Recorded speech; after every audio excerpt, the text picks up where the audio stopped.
Good day, my name is Ron, and today we're going to talk about money matters. And the topic of money matters today is budgeting. How many of you know how to budget? Do you know what the difference is between a need and a want? Most of us knows need to want it. So need is paying your water and lights. Need is to pay your rent. And need is to pay your car installment.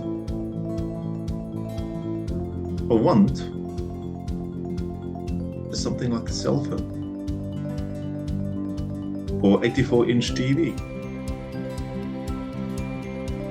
But hang on, I just want to go back to the cell phone. I said that as a want, but it can also be a need.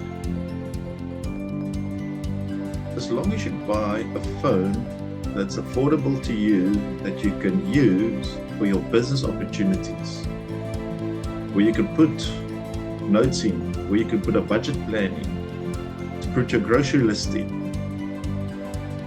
and that can show you what your expenses are, because a lot of the banking apps has got all of this information for you.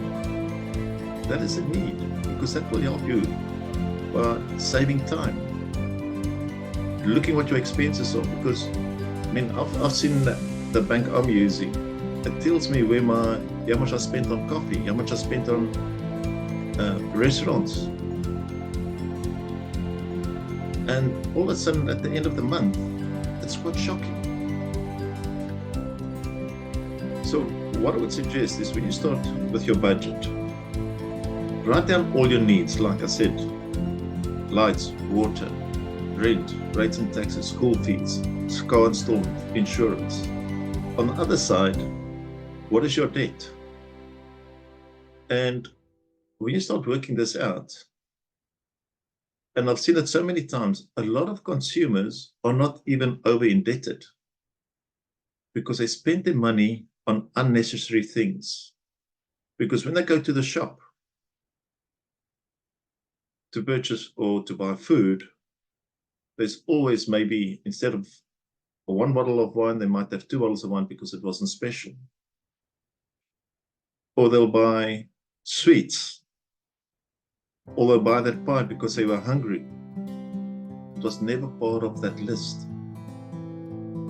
But if you start working at all of those 1 rand, 2 rands, 20 rands, and add it up, you realize at the end of the day, you probably could have saved nearly 1,000 rand, sometimes 2,000 rand, depending what your income is.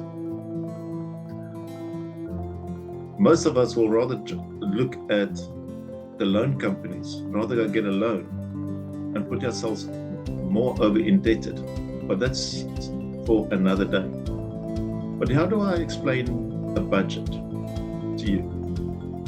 A budget is like a GPS. Let's say, for instance, you want to go from Cape Town to Joburg, and you're going to take it over a 5-day trip, and you want to go look at the mountains, you want to go look at a river, you want to look at museums, and you plug that into your GPS.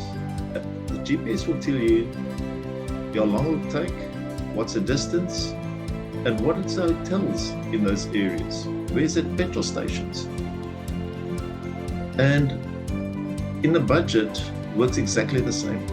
It just tells you your short-term goals, medium-term goals, long-term goals. What do you need to achieve? What are you spending your money on? Where you not to spend your money on?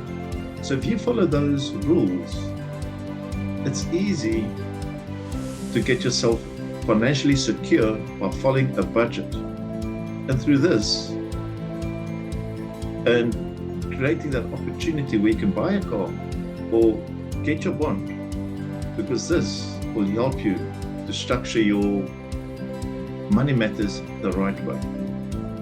If you're interested in a budget plan, why don't you DM me? I'll send a link down below where you can upload a budget. Be awesome and be great.